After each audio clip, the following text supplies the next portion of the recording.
So a two-part question.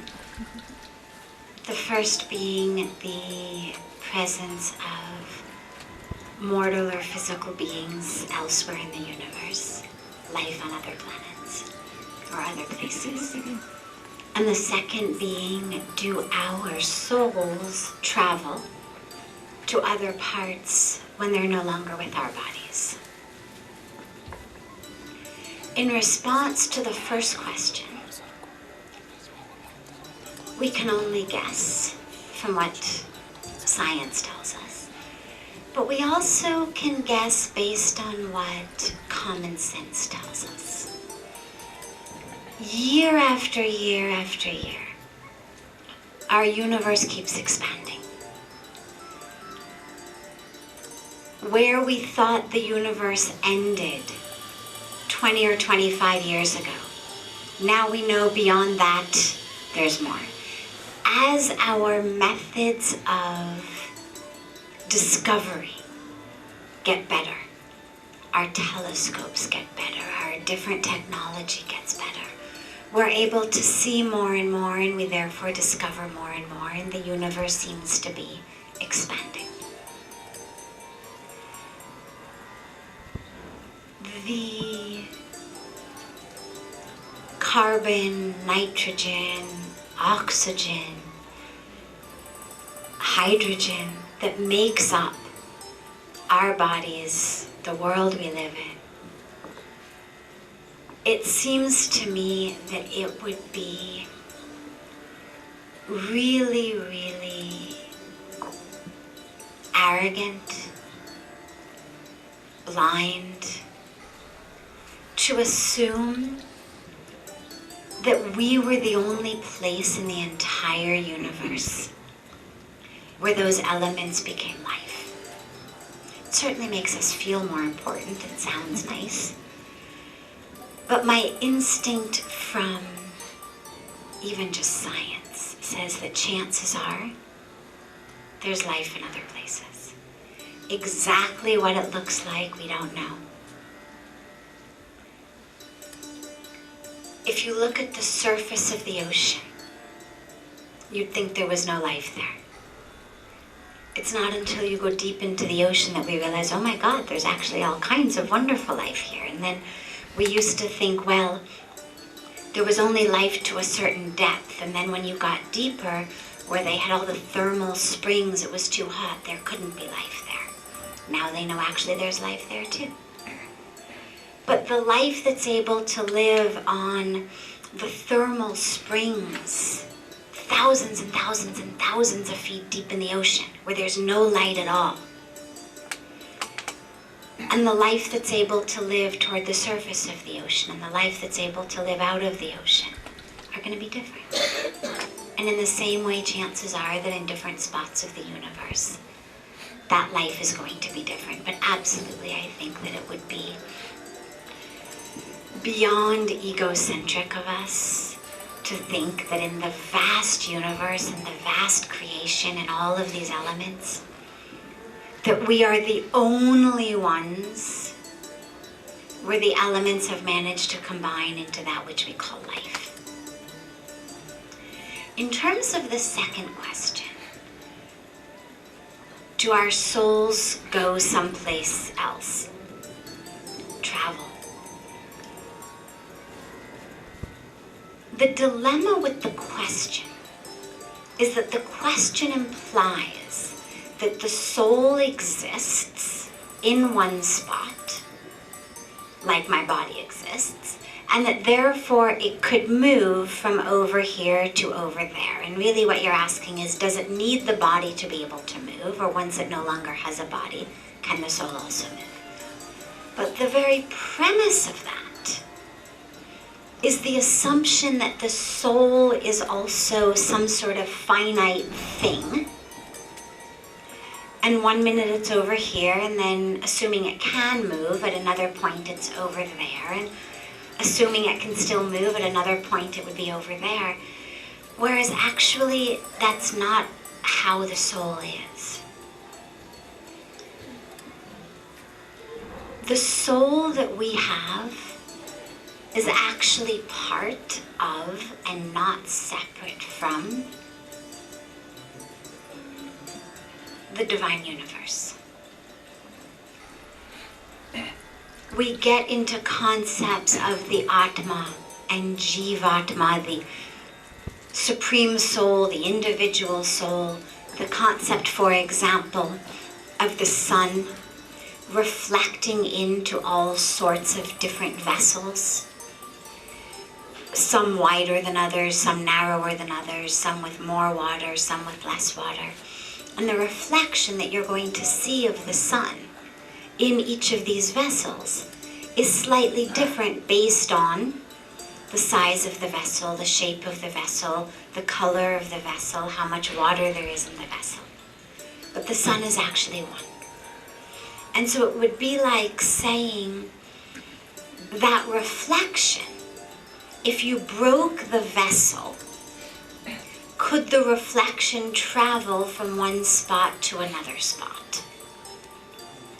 And so you see the problem with the question itself, because the minute that the vessel is broken, there's no longer any distinction between the reflection and the sun it's reflecting. So there's no longer any place for it to go. It's only a separate reflection because it's in a vessel. Another way to think about it, I have a cup, let's say. And there's air in my cup, just like there's air outside. Now I break my glass. What's happened to the air inside my glass? Can it travel someplace? Well, in theory, possibly, but in practice, no, because the minute that the vessel that kept it separate from the air around it has been broken, there's no longer a distinction between the air that was in my vessel and the air that's outside of it. It's only being in the vessel that has kept it separate from the rest of it. So it's not that the soul travels. It's that the soul is in a vessel, which we call a body, for a temporary period of time, for a variety of different reasons, to fulfill a variety of different karmas or tasks or lessons or however we like to think about it. But when it's no longer in that body, then ultimately it merges back with the rest of the soul, the rest of existence. And of course, that's a simplistic way of explaining it, because there's actually an entire body of literature that talks about, for example, the specific journey that a soul goes on right after death. But without getting into really esoteric parts of that, the general fundamental principle is that this soul is separate from the Supreme Soul only as long as it's in this body.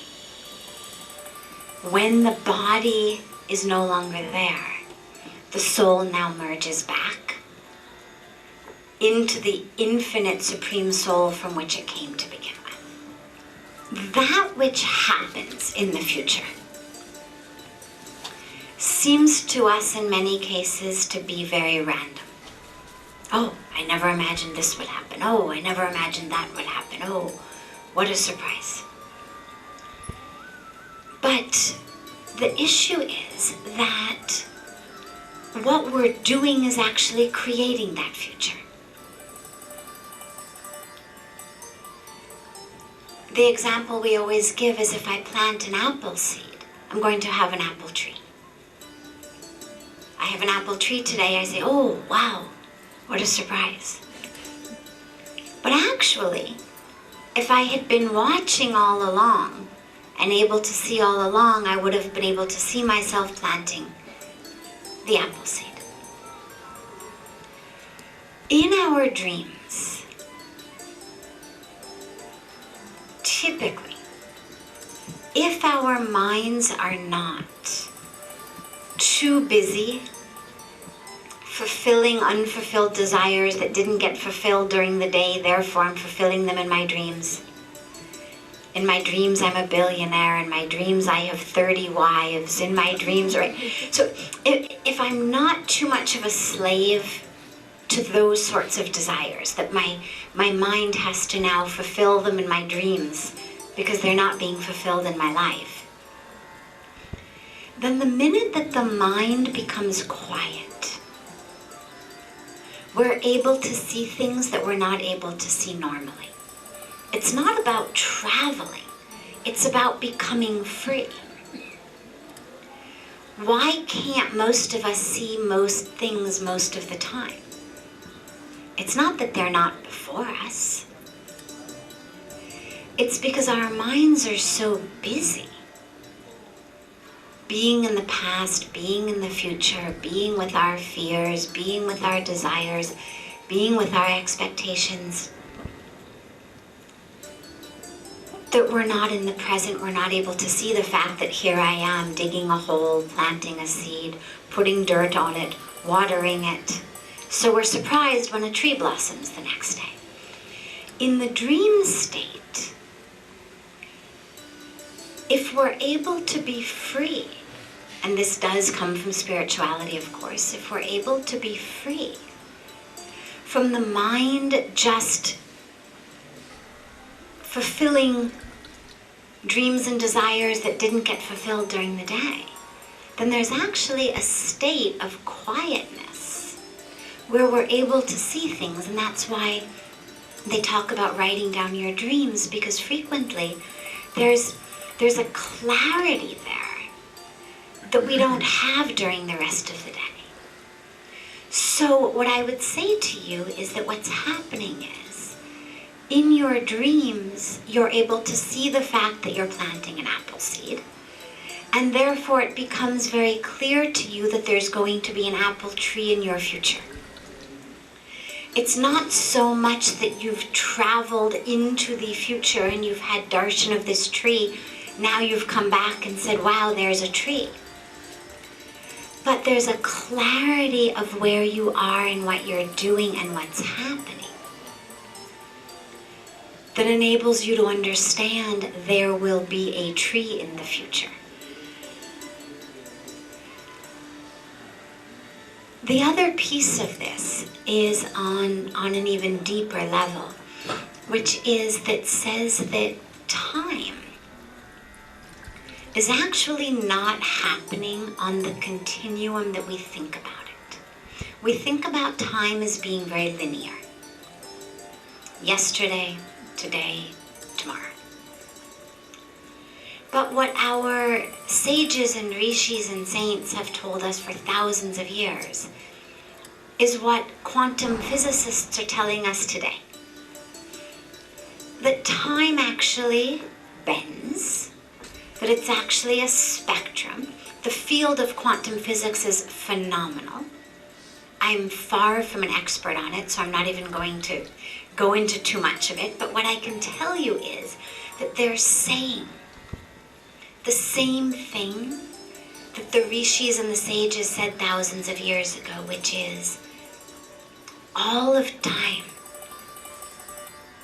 is actually more like a tapestry, but a multi-dimensional tapestry than like a line through space. We think it's like a line through space because that's all we can see.